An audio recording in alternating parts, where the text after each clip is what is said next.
if you were to talk to people in the Trump administration about what they were doing, and if they were to answer you, which they tend not to do, but if they did, I think they would say, "Look, we're not waging a war on science. We're waging a war on DEI, diversity, equity, and inclusion. We're waging a war. We're trying to stop all these crazy client scientists who are bringing us news that either we don't think is true or that we don't want to hear. Um, we are cracking down on the people who warn us about Russian disinformation because we think that." Um, harms many of our friends and allies who are spreading Russian disinformation, often for pay.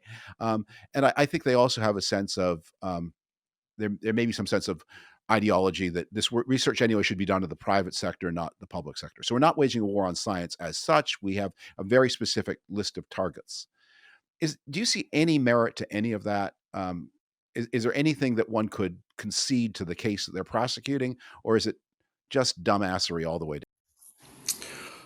Look, I don't think universities are perfect. I think there is a lot of wokeism that probably is gone a bit too far. Um, but having said that, I would quickly add the great strength of universities and the role of universities and the role of acquiring new knowledge is to challenge the status quo. That's what, if you're just going to reaffirm the status quo, you don't need a university to do that. And that goes back to Galileo, 500 years ago. Galileo challenged the church. Does the earth go around the sun or vice versa?